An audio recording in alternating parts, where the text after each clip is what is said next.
Hannah Moushabeck, and I am the author of Homeland, My Father Dreams of Palestine. This story is of three little girls, myself and my sister, as we waited up till our dad got home from work to tell us stories about our homeland, Palestine. This is a celebration of oral storytelling as well as an ode to all refugees across the country who cannot return to their homelands.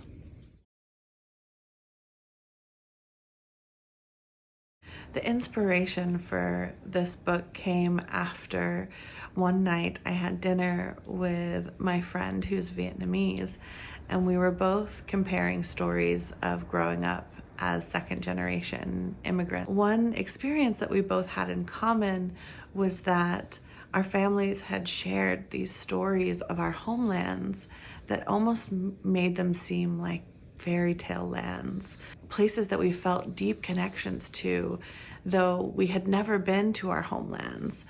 And so I thought this was such an interesting concept that many refugees and descendants of refugees would have experienced, and I wanted to write about it.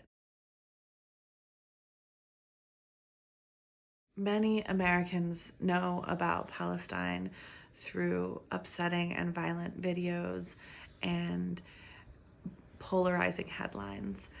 What I would love readers to take away is the beauty of the culture of Palestinians, and that we are so much more than just headlines on the news, that we have history and we have art and music and culture, and that is carried through Palestinians in the diaspora all over the world.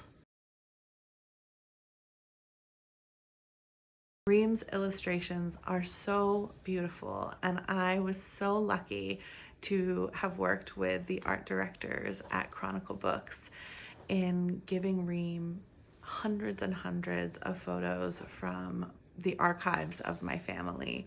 We went as far as to pull an old newspaper clipping, which was an advertisement for my great-grandfather's cafe in the old city. So much went into the research and development of this book, and I couldn't be more grateful for Reem's incredible contributions.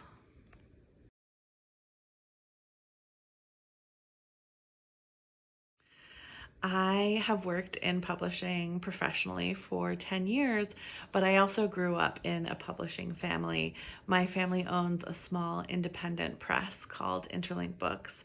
So I was always that kid under the booth at the book conference or book festival. I have grown up surrounded by the book industry. So there was not a lot of surprises in the process of creating this book. But it is definitely strange to be on the other side of the table. I have launched and promoted hundreds of books at this point, and suddenly it is difficult to talk about my own book. You know, I can talk all day long about the books that I love and I want people to read. And what surprised me the most was that it's a lot harder to promote your own book than I thought. And I found myself suddenly very shy.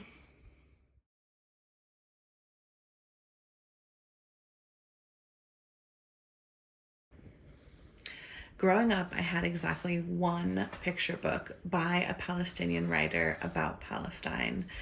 In writing this book, I of course thought of Palestinians first. I have two nieces and two nephews who will grow up seeing themselves literally in the pages of my book.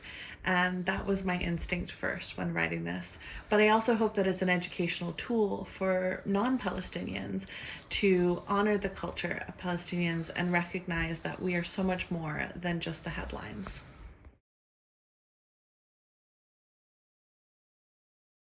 Last year, I started a group called Palestinians in Kidlit. This came from a desire to see more traditionally published books by Palestinians in the diaspora. So far, we have 35 members of this group, and we pool and offer resources, education, advice, and just support to one another on our publishing journeys. There are 5 new Palestinian children's books that are going to be coming out from these writers in the next few years, so stay tuned.